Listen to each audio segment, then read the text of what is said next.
You're listening to the WrestleHavoc Podcast on YouTube, where we discuss everything in and outside of the squared circle. We talk all that goes on in the realm of WWE and AEW every week. And now, here's your host, the one that will give you a reality check on pro wrestling, Flamin' Ricky DeReyes. This is the WrestleHavoc Podcast.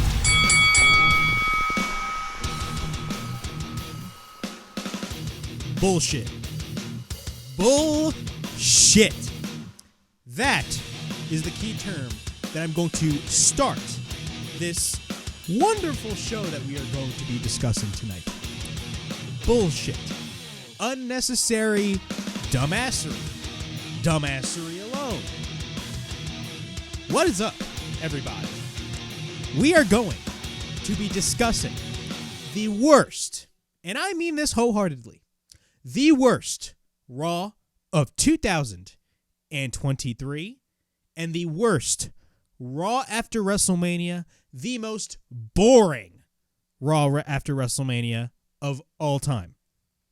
It is pretty much safe to say that Triple H's run as head of creative is over after this show. Because, ladies and gentlemen, on a day where WWE announces that they have sold to Endeavor, the parent company of the Ultimate Fighting Championship, Vince McMahon is back. And shit is about to get real. And not in a good way. Not in a good way. I talked about this, man, when Vince McMahon forced himself back in the fucking company. I talked about this. And I talked about this a lot on that particular episode. And I know the episode that I'm talking about. It's up on the channel. If anything, I'll put the goddamn link in the description. It was never about the sale of the company. The only reason when Vince McMahon wrote those letters straight to the board and said he needed final approval for the next rights deal or any transaction regarding the sale of the company, he was going to get final approval. Why do you think that is? Oh yeah, it's pretty simple. He wants fucking power. I'm going to be honest with you people. Triple H's run as head of creative wasn't perfect, but it was clearly damn better than what Vince McMahon was doing before. There were some duds with Triple H's run. Let's be honest with ourselves. A lot of the returns didn't make out the way a lot of people thought they would be. That's true. But Jesus Christ, the pay-per-views that we have been given by WWE, heck, WrestleMania alone was fantastic. How do you come off an amazing WrestleMania to this episode of Raw and get shit? That is exactly what we got. This show kicked off with Triple H cutting an amazing, I don't want to say emotional or motivational promo, basically a promo putting over the WWE. And after that, we got a boring, garbage, one of the worst Raws ever. Literally, this felt like an episode of Raw in 2021. Maybe I'm going a little too far, but if you guys do not remember, Raw in 2021 was the worst show possible. Not only the worst wrestling show, but the worst show on television, period. After this show, I think we're going to go back to Rematchamania. I think Rematchamania is going to be making a return on this show, and you, everybody watching this show right now, are going to be happy that I bring back Rematchamania, because we're headed down Schitt's Creek, ladies and gentlemen. Vince McMahon is officially back. He basically rewrote the show. There was a lot of reports by Fightful Select, which I will be going over, talking about how the show was rewritten, blah, blah, blah, probably 3 or 4 times. How many times when Triple H was running creative in WWE have you heard a report saying that the script was redone, the script was written? I wonder whose special is that? That was definitely a Vince McMahon special. And you had a lot of people denying that Vince McMahon is not in charge. He's only here to sell the company. Are you guys fucking stupid to think that? All of you people that said Vince McMahon is only here to sell the company, you all look so stupid. And I mean that with the utmost respect. Even this Raw, I'm going to be honest. This Raw was so bad. This Raw was so bad that I believe it ranked like one of the lowest rated shows on Cage Match, but this show was so bad that you had E-drones, people who would defend WWE 24/7, dick ride them 24/7 and 365 even say this show was fucking terrible. This show was so bad. Thank Christ that AEW exists. Thank Christ that AEW exists, and it's a healthy alternative. Thank Christ that AEW exists. It's not only a healthy alternative, but also it's on national fucking television, and we actually have an alternative that is fucking successful. Thank Christ. Because this shit ain't getting any better. Jesus Christ. How do you have an amazing WrestleMania? I talked about this on the WrestleMania review. How the fuck do you come off an amazing WrestleMania? I even stated this in my review. WrestleMania 39 was probably one of the best WrestleManias of all time. How do you come off that and produce shit on the next day? I see people on social media saying, oh yeah, Triple H, he probably had a night off. Like, on what world would you think that? Some people in this wrestling community are one of the stupidest people alive. Seriously. Some people either think things through too much, or either just do not know what the fuck they're talking about. On what world would you think that, oh yeah, Triple H, he had an exhausted night. That is the most dick riding thing I've ever seen in my whole life. As Stokely Hathaway would say, you are dick riding without a license. Jesus Christ, this Raw was garbage. And I'm not saying this because everybody else was saying this. I was literally bored out of my fucking mind watching this. I'm being honest. There was only a few good things on this show that I actually enjoyed. And there were not a lot of things. Literally, after the opening segment with Roman Reigns, Cody Rhodes, and Brock Lesnar, our first match started around roughly 8:38, 8:40. That was when the first match started. I'm being serious. And it was a squash match with Omas, who, by the way, just lost at WrestleMania. This show was shit. This show was absolute dog shit. I think we are on the verge to Raw once again becoming the worst show, not only in wrestling, but the worst show on television. And everybody, remember, after watching this show, remember to tune into the Superstation TBS to watch AEW AEW Dynamite. My bad. And I mean that in a good way, by the way. Tune into the fucking Superstation because, let's be honest, that's where real wrestling is. I may sound like a dick rider. I may sound like a kiss ass. I may sound like a shill to you. But in what fucking world would you defend the bullshit that you saw on that Monday show? In what fucking world? Seriously, in what fucking world would you defend bullshit? How is SmackDown going to suffer from this? I've been praising mostly SmackDown for these past couple of months. I thought SmackDown flourished throughout these past couple of months under Triple H. I even went as far as to say SmackDown is even the better show than Raw. Now, what is that going to be like on Friday? That I am afraid of. There's a reason why Vince McMahon sold the company to Endeavor and nobody else. You want to know why? Because the agreement, I believe, was, let's be honest, if Vince McMahon was going to sell to another entity, most of the time, maybe 99% of the time, the people that bought the company, if it was not Endeavor, wouldn't want Vince McMahon in charge anyway. They would have kicked his ass right out. But no, he sold to Endeavor because he knew he was secured and he was going to have full control of the company. And now look what's happening. The morale of the company, when Vince McMahon was in charge last year, the morale was below, horrible. The morale was shit. And then as soon as Triple H took over, immediately the morale went completely up. WWE was literally the place to be. And it actually made, I don't want to say this, I know I sound really terrible for saying this, but in some aspects, AEW suffered because they weren't hot anymore. And then all of a sudden, months later, Vince McMahon forces himself back into the company. And look where we are now. WWE fumbled. And it's not Triple H's fault. It's not the talent's fault. It's only one person's fault. WWE, literally, I've never seen a company had momentum so high and it immediately went down the tube. The way that WWE's momentum went down the tube in just 3 fucking hours. 3 fucking hours was all you needed for your momentum to just crumble down in ashes. This show was shit. Like dog shit. The most boring episode of Raw ever. And I've been very critical. Let's be honest. I'm going to be honest. I've been very critical of Raw even when Triple H was running the show.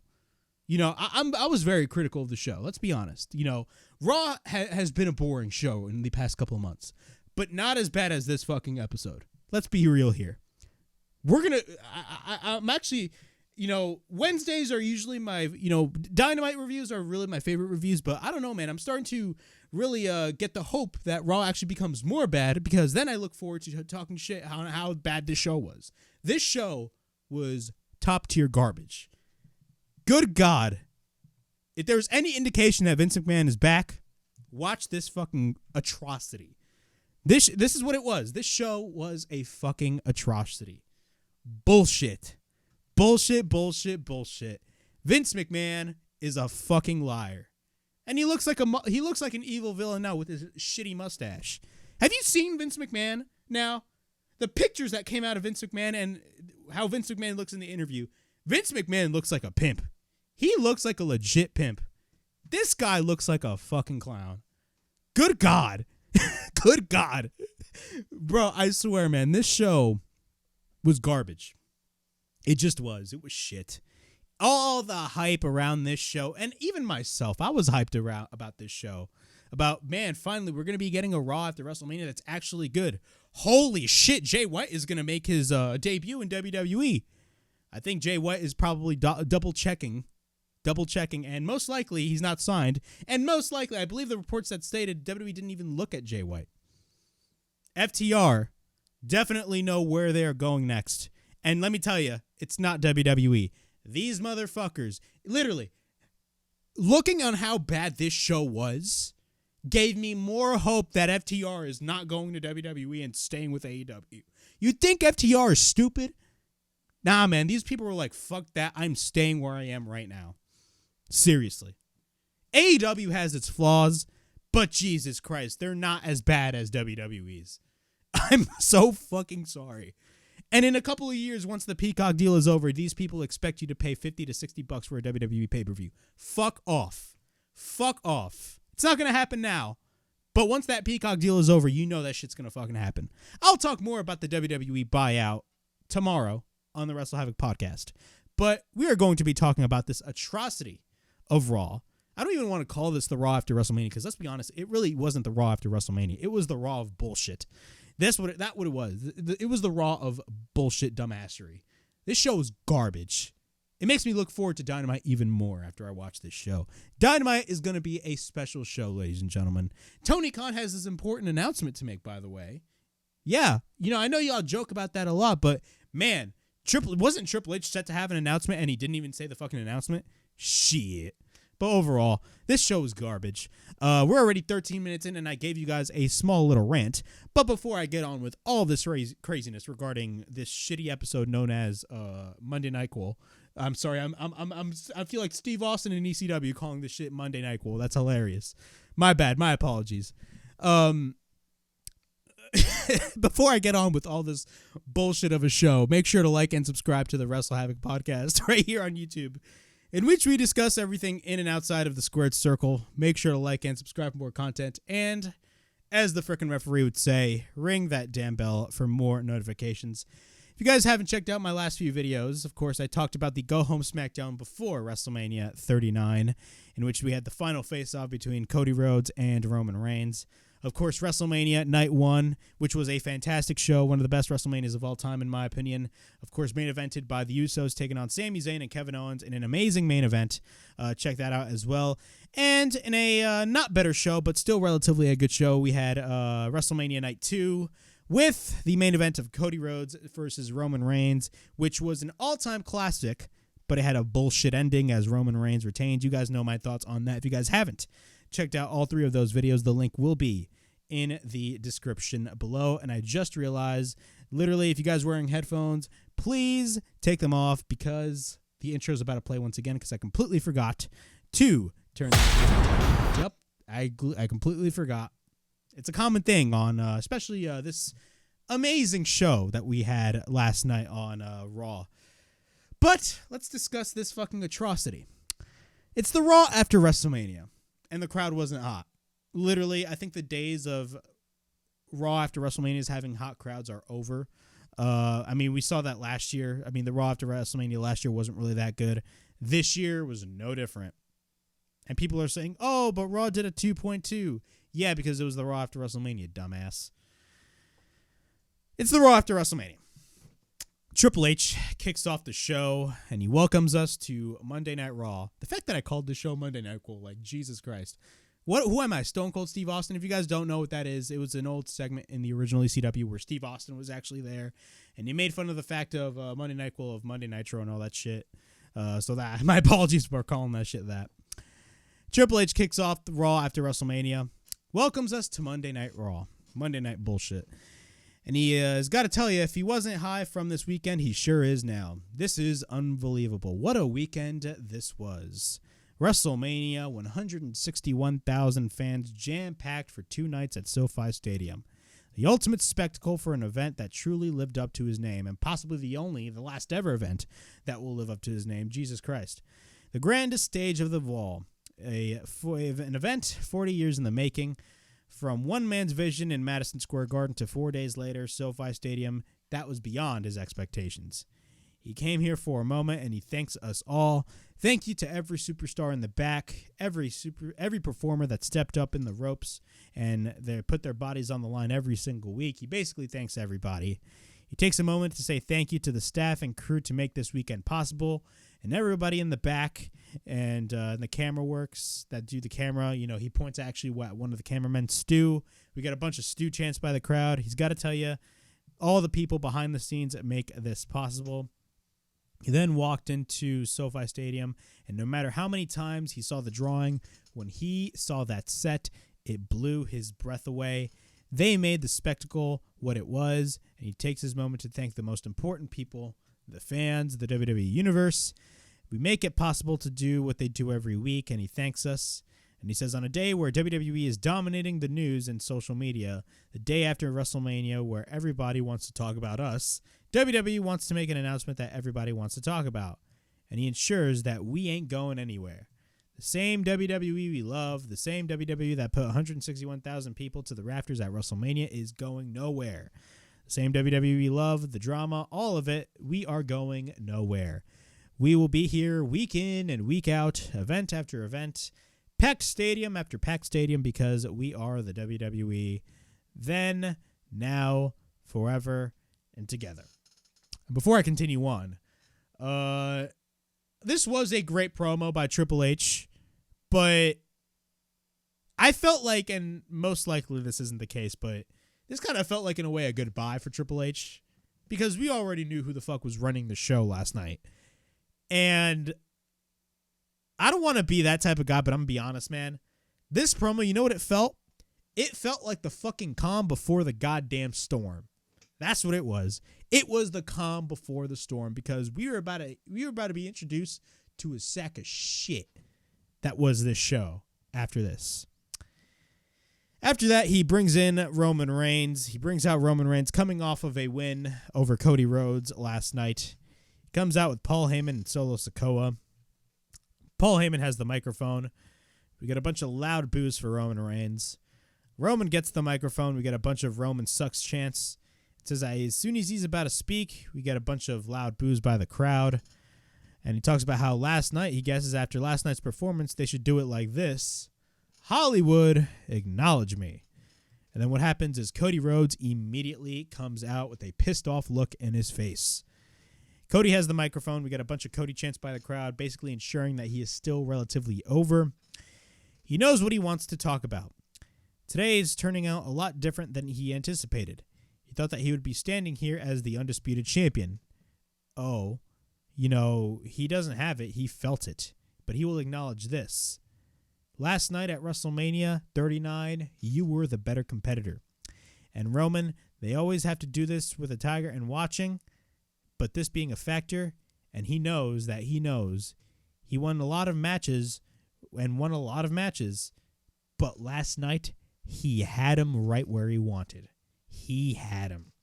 So he said, you know what he wanted to talk about? It boils down to one word: rematch. We got a bunch of yes chants by the crowd after that. Paul Heyman gets the microphone. We get a bunch of loud boos for Paul Heyman. It says he was thinking on behalf of the tribal chief. What exactly would he like? Would he like this hypothetical rematch?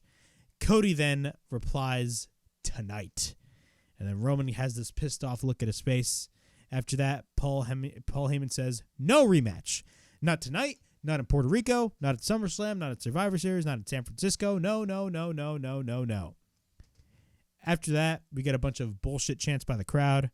And it talks about how he lives in the island of relevancy.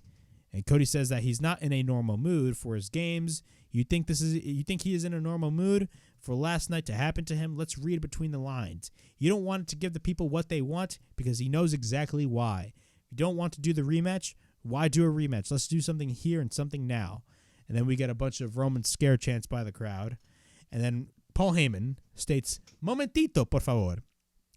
Paul then quietly speaks into the ear of Roman. And he says, Mr. Rhodes, ladies and gentlemen of Los Angeles, Solo. He has been offered to inform him that item number 1, his challenge is accepted. 2 perimeters, though. Number 1, if someone in that locker room is stupid enough to team with him, it has to be someone that wrestled in the past weekend at WrestleMania.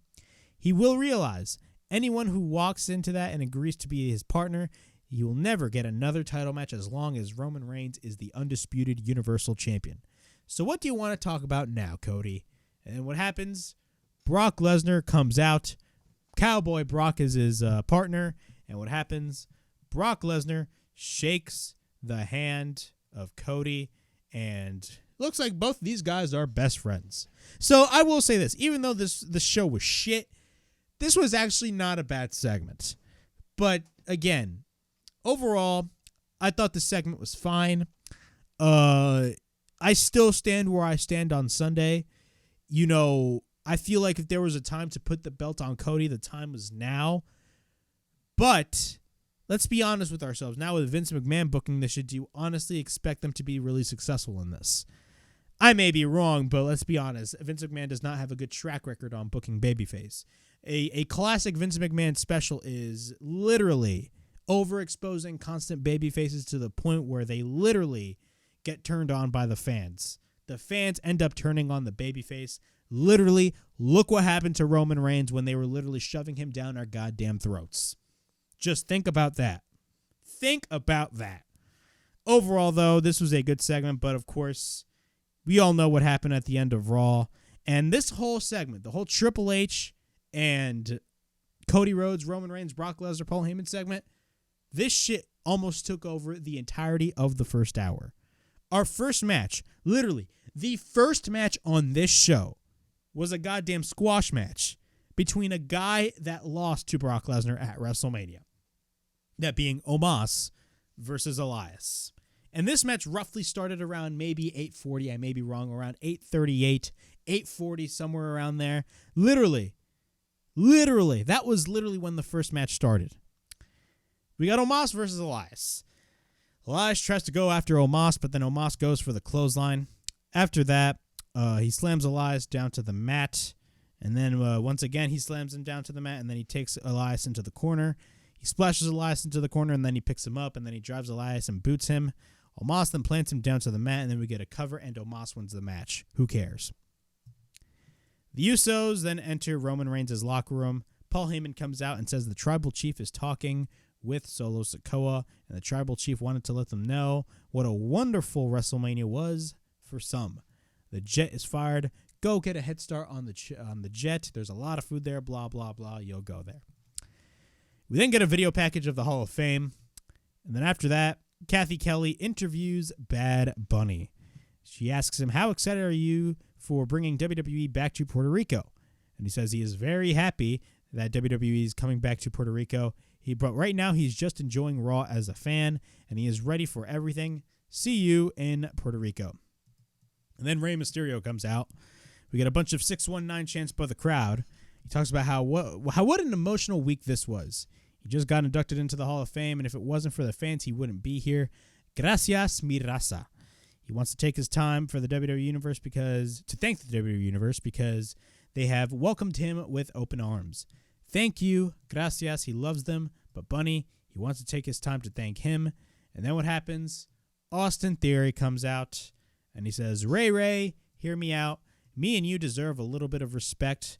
They're the only two that said exactly what they said they were going to be doing.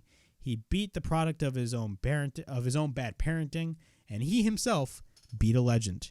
He beat the greatest of all time, John Cena. He's too busy trying to correct the past, but you tapped out. We get a bunch of you tapped out chants by the crowd because, yes, Theory cheated to win the match. He is the damn champ, says Theory, but just like his son, he didn't believe, and you and all these tontos didn't believe in him. And listens, he says, listen, that is it. That's it. That is exactly what John Cena was talking about, the Raw After WrestleMania, where everybody was going to eat him alive, but he is on top of the world and he can't be touched. And he doesn't suck because he beat John Cena, and they all love to chant Cena, Cena, Cena. But guess what? Cheer for him all you want because he ain't here. And what about you, Ray? They should chant your name at the top of their lungs. And all he's going to do is beat his ass and add him to the collection. And Ray says the only thing that he will be collecting is his teeth.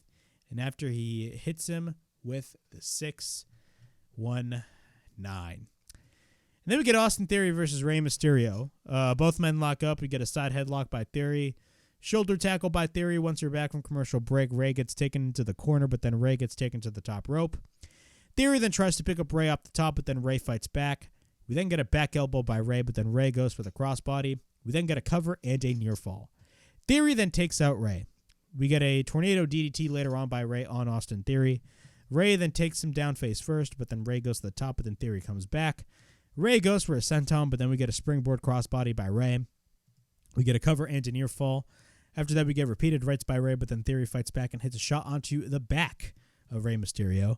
And then he hits the rack bomb on Rey. We get a cover by Theory and a near fall. Theory then picks up Rey, but then we get a kick by Rey, followed by the head scissors. Rey Mysterio then sets up the 619. After that, Theory runs through Rey, but then we get a cover by Theory and a near fall. Rey then counters the rolling shotgun dropkick, but what happens? Dominic comes in. He catches the 619, or I should say Theory catches the 619, and Theory hits the A-Town down. We get a cover by Theory, and he wins the match.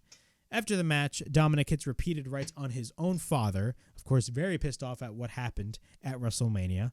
Dominic then points to Bad Bunny, who is front row. Then he goes in the face of Bad Bunny, and Dominic tries to hit a cheap shot, but then out of nowhere, Bad Bunny gives this motherfucker a right hand. After that, what happens is Priest takes him over, and he asks him, why do you have to do this? Of course, Priest and Bad Bunny are former friends because they did team together with one another at WrestleMania 2 years ago. And what happens is, Bad Bunny actually turns around and hits a right hand again on Dominic. And what happens after that is Bad Bunny gets taken out by Priest, and he gets sent through the announce table. So what does this imply? Most likely, Bad Bunny is going to get physical at the Backlash pay-per-view, which I am totally fine with, in my opinion, because of the fact that Bad Bunny is one of the very few celebrities, same as Pat McAfee, that has proven that he can definitely go in the ring. If I was there live at WrestleMania 36, or 37, I should say, when Bad Bunny wrestled in that tag team match with Damian Priest against The Miz and Johnny Mundo, or John Morrison, whatever the hell you want to call him. He did very well. I literally marked the fuck out when he hit that Canadian Destroyer. I believe it was on John Morrison on the outside of the ring. Overall, I was definitely very excited for Bad Bunny. And overall, I think he's going to do great in this most likely possible tag team match we're possibly going to be seeing. My guess is we're going to be seeing a tag team match with Rey and Bad Bunny taking on Damian Priest and Dominic. I'm not sure, but that's what it looks like they're implying that they're going to be doing. After that, Adam Pearce is pissed backstage at Damian Priest. Damian says that he took a swing at Dominic, and if he wasn't his friend, he would have been really pissed off, and he would have a legit reason to be angry with him. After that, we got the new tag team champions, KO and Sami Zayn. So, overall, so far with this show, I thought Austin Theory and Rey Mysterio was a fine match, but literally after the Street Profits and KO match, that was literally and where the show went downhill. Like after that, literally, there's a lot of shit that just nobody cared about. Nothing at all. This show was like literally everything about this show. Just this show did not feel like a Raw after WrestleMania. It just did not. We have the new tag team champions, KO and Sami Zayn. We get a bunch of "You deserve it" chants by the crowd. And then Kevin Owens says, "You know what? We do deserve it. All of us guys deserve it too." And then Sami speaks. We get a bunch of "Ole, ole, ole" chants from the crowd.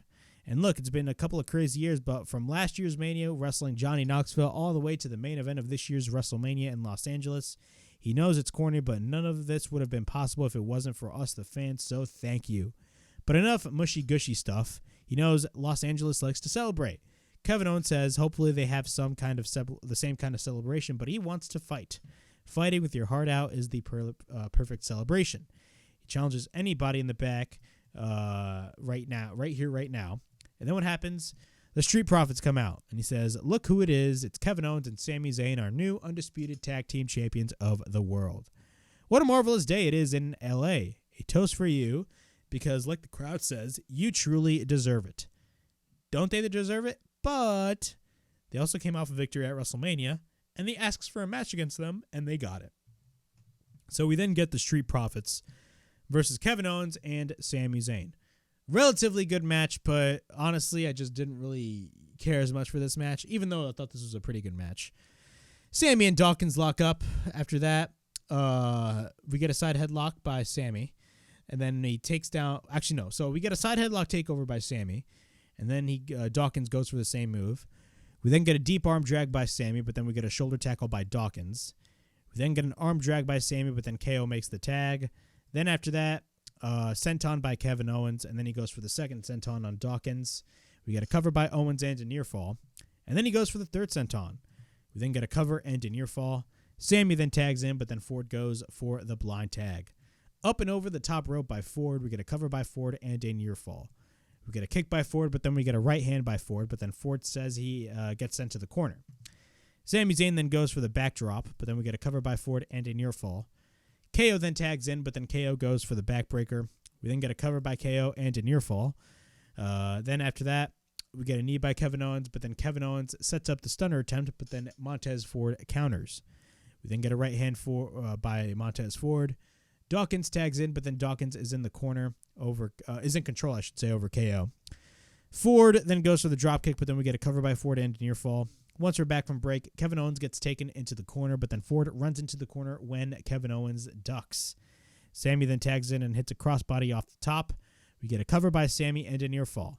Then we get a bunch of right hands by Sami, but then Sami walks up the ropes and hits the DDT, but then Dawkins gets sent to the outside. Sami then goes for the somersault on the Street Profits, but then Sami goes to the top, but then Ford goes up and on the second rope. And Sami goes for repeated shots on Ford. And then Sami goes for a sunset flip powerbomb off the top. We then get a cover by Sami and a near fall. Ford then fights back, but then Ford goes for the enziguri. Dawkins then tags in, and then he takes out Kevin Owens. We get a spinning splash and an enziguri by Dawkins. And then he proceeds to pick up Sami, but then Ford makes the tag, and then he hits the blockbuster. After that, we get a cover by Ford and a near fall when Kevin Owens makes the save. Sami then catches Ford and hits the exploder suplex in the corner. Kevin Owens then tags in, and then he hits a right on Dawkins, and then he hits the cannonball on Ford into the corner. Kevin Owens goes to the top, and then he hits the swanton bomb, but then Sami gets to the outside, taken to the outside by Dawkins, but then Ford super kicks Kevin Owens. Ford then somersaults everyone to the outside, but then once we're back in the ring, he misses the crossbody. We get a stunner by Kevin Owens, and then Sami pushes Ford into the corner, runs in, hits a legit furious haluva kick, and we get a cover, and Kevin Owens and Sami Zayn win the match. Nice little match between both Sami Zayn and Kevin Owens, but what I would like to know is, what is the direction? What is next for Kevin Owens and Sami Zayn? That is something we did not get, which really pissed me off. Honestly, I want to see what's next for both of these, for both Kevin Owens and Sami Zayn, since they are now the tag team champions. I'm very curious to see what their next feud is. I don't want them to feud right now with the Bloodline because I think we're done with that. But we'll have to wait and see what they do. We got a backstage interview with Seth freaking Rollins. Last night he defeated Logan Paul. He is feeling good. He is on cloud 9. It's the Raw after WrestleMania. Not really. He hit the stomp, heard around the world, and he sent Logan Paul and CAUSEI back to the wasteland of social media. But something is not right. Something is missing. He got it.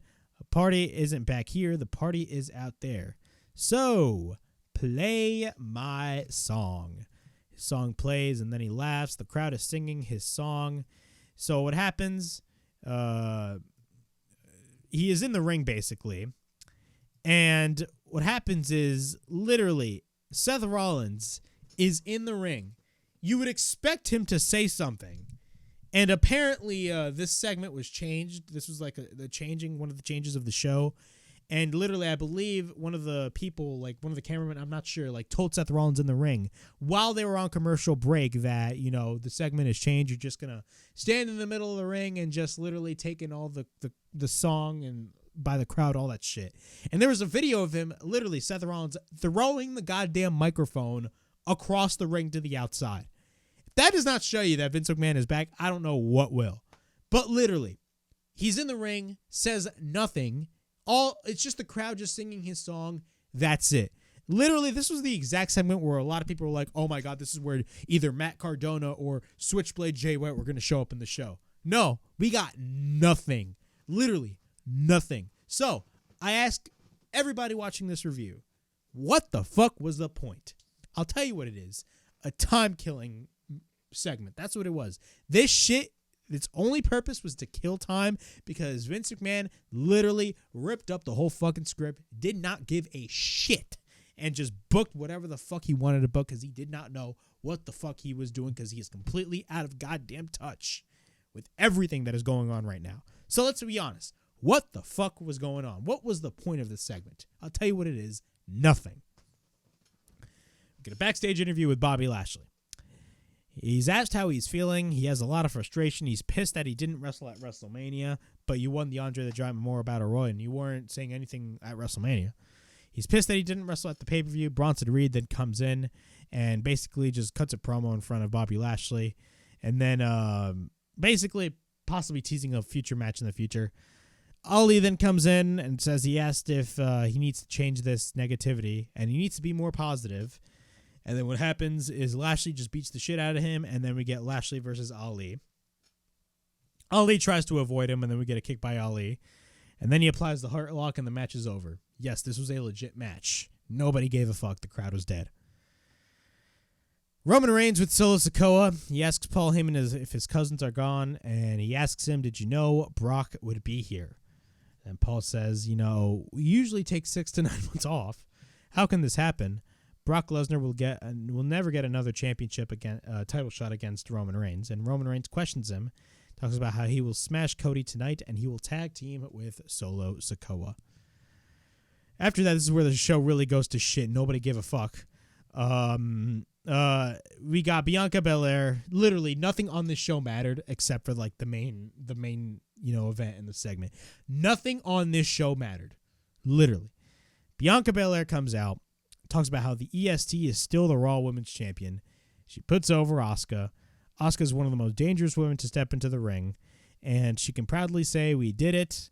The new SmackDown Women's Champion, Rhea Ripley, comes out, and what happens, she says, EST, you walk around here calling yourself the EST, but she is the luckiest woman in the WWE because after her Royal Rumble victory, she decided to challenge Charlotte Flair instead of her. But she promises that they will get back to this and she will beat her just like she beat Charlotte at WrestleMania. Bianca says she made her decision for a reason. She is the SmackDown Women's Champion, and one day when she is ready, we'll see who is the best. So really, if you think about it, what the fuck was the whole point of this segment? Like, you're possibly teasing a match that we're not even going to see for like the next how many months? Are you going to unify the titles? I'm not sure, but like, Jesus Christ, like, what the fuck was the point? I swear to God, throughout the majority of the show, the crowd was so dead. Like, nobody cared. You want to know how bad this show was? This show was so bad to the point where they were literally the fans literally brought back a Raw After WrestleMania special, Beach Ball Mania. Y'all remember Beach Ball Mania? Yeah, they brought that shit back, and somebody, I believe, had their beach ball taken away from them. Whatever. Raquel Rodriguez versus Damage Control for number 1 contendership for the Women's Tag Team Championships. Now, my biggest question is, and I didn't mention this on the WrestleMania review because I completely forgot, but I genuinely believe, correct me if I'm wrong, that whoever won that WrestleMania showcase match with the women would gain a shot at the Women's Tag Team Championships. Why the fuck do you have Raquel and Liv Morgan versus Damage Control if Raquel and Liv Morgan lost their match at WrestleMania? I have no goddamn idea. Raquel powerbombs Liv on the outside, taking Damage Control to the outside. Once we're back from break, Io Sky fights off Liv Morgan. Liv tries to fight back, but then Liv goes for the code breaker. Raquel and Dakota tag in. We get a follow-away slam by Dakota, and then she hits the twisting elbow. Io tags in, but then Raquel throws Dakota on Io. Raquel then pushes Io to the outside, but then Dakota, she has her up, hits the Tahana Bomb. We get a cover. Actually, no, Liv goes for the Oblivion, and we get a cover, and Liv and Raquel win, and they get a title shot. Who cares? Nobody. Here's another big can of worms. We got Miz TV. Well, not really a Miz TV. We get a Miz segment. Talks about how he asks if we all enjoyed WrestleMania. It was full of surprises. We're all here for him. He had 3 matches on the show, more matches than any other one of the superstars, and basically just runs down everybody, of course, to your typical heel Miz promo. And then what happens? Matt Riddle officially makes his return, and then he hits the bro Derek on Miz. Overall thoughts, I like the fact that Matt Riddle is back, but if you really think about it, it goes to show you how bad the show was. And the reason why I'm saying the show was so bad, it's because of the fact that a Raw after WrestleMania is supposed to live up to standards of a really good Raw. And literally, this show was the most generic show ever. It was literally a normal Raw. Nothing special happened. This was the only return that happened. Nobody else. Literally nobody else. It's the bro Derek. Matt Riddle is back. Overall thoughts. Hopefully, Matt Riddle is definitely in a much better place. And I'm happy that he's back. Now, I'm very curious to see what they're going to be doing with Matt Riddle. We're going to have to wait and see. But with Vince McMahon running things now, I do not know, man. I'm very curious to see what the hell they're going to be doing. We then get the main event with Roman Reigns and Solo Sikoa versus Cody Rhodes and Brock Lesnar. Everybody makes their entrance. And then what happens? Brock F5s Cody Rhodes. He then hits a second F5 on Cody Rhodes, and then you have Roman Reigns, Paul Heyman, and Solo Sikoa leave the ring. He then hits a German suplex, and then he throws Cody to the outside, and then he drives Cody to the barricade, and then he suplexes him onto the timekeeper's area. He then hits a chair on Cody. Then he sends him to the steel steps, or no, he doesn't send him to the steel steps. Brock actually grabs the steel steps and literally hits it on Cody. He then F5s Cody through the announce table. He takes Cody back in the ring. He F5s Cody onto the steel steps, but then Brock Lesnar proceeds to leave the ring. Lesnar then runs into the ring with a chair and hits the chair on Cody twice, with then all the security, all the producers, everybody coming in to the aid of Cody Rhodes. And what happens? Brock Lesnar goes to the stage and literally flips off the crowd, and the show ends with no main event. Roman Reigns did not wrestle, so they literally put all their ring gear on for no reason. We literally got no main event, and all this was Brock Lesnar beating the shit out of Cody Rhodes. I'm not going to sit here and say this was bad, because it wasn't, but I mean, I'm intrigued by a match with Brock Lesnar and Cody Rhodes, but again, like, why did you advertise this match knowing, like, you were not going to do it? Like, I don't know. Maybe there could have been a different way to do it, but hey, man, whatever. It's WWE. They're going to do whatever the fuck they're going to do. But overall, I think the feud is going to be fine. I think it's going to be great. I think most likely they're going to be wrestling at Backlash. That's what I genuinely see the match possibly happen, and most likely Cody is going to go over, but I don't know. Honestly, I really do not know what's going to happen in the future. Like, definitely Brock Lesnar and Cody Rhodes are going to be having a match, but I mean, how are they going to book this match? How is it going to play out? We are not sure, but it's one thing to keep rest assured Cody is relatively still over with the crowd, which is a great thing to see. But overall, that was literally the last thing that happened on Raw, on a very boring, a very horrible episode of Raw that nobody gave a single fuck about. Overall thoughts on this show. I call this Raw the worst Raw possible because, not for the shit that we see, or maybe the shit that we see, I don't know. It's just that after coming out of WrestleMania, man, how do you fuck everything up? Just how? How do you fuck shit up? Vince McMahon literally came in and just changed everything that was originally planned for the show. Literally, Fightful had reports that I have literally right on me, which I'm not going to go through. I'm actually going to save that for tomorrow's episode. But literally, they had a lot of plans. I believe there was plans of 2 triple threat matches for the number 1 contendership. Literally, they had a plan set in stone. And they did not do that because Vince McMahon came in and literally fucked everything up. They literally did. Vince McMahon is back, and Vince McMahon's WWE is back. Honestly, there's no hope anymore. I think we're going to be reverting back to shitty episodes of Raw. Maybe shitty episodes of SmackDown. We're going to have to wait and see what happens on SmackDown. We're going to see if Triple H is still booking the show, which I assume not. But we're just going to have to wait and see, man. This episode was just dog shit. Vince McMahon really came in, changed everything. No surprises, no nothing. The crowd was dead. A lot of matches that nobody gave a single fuck about. This was literally the worst Raw of 2023. This is supposed to be the biggest Raw ever. And it literally flat out went. It flat out became just the worst episode of Raw. This Raw episode was so bad to the point where you literally had people that support this company through and through even say this was the worst Raw ever. This Raw was such a drag to watch. It was bullshit. This Raw was shit. Literally. Absolute dog shit. But yeah, that was my Monday Night Raw after WrestleMania review right here on the WrestleHavoc Podcast. Overall, pretty garbage show, but be on the lookout for tomorrow's episode because we are going to be going deep and diving deep into the sale of WWE to Endeavor. And what does this mean for the future of WWE? Vince McMahon officially back and a whole lot more right here on the WrestleHavoc Podcast, right here on YouTube, in which we discuss everything in and outside of the squared circle. Please like and subscribe for more content. And as the freaking referee would say, ring that damn bell for more notifications. And as always, it is Flamin' Ricky Derez, signing out. Bullshit. Just bullshit.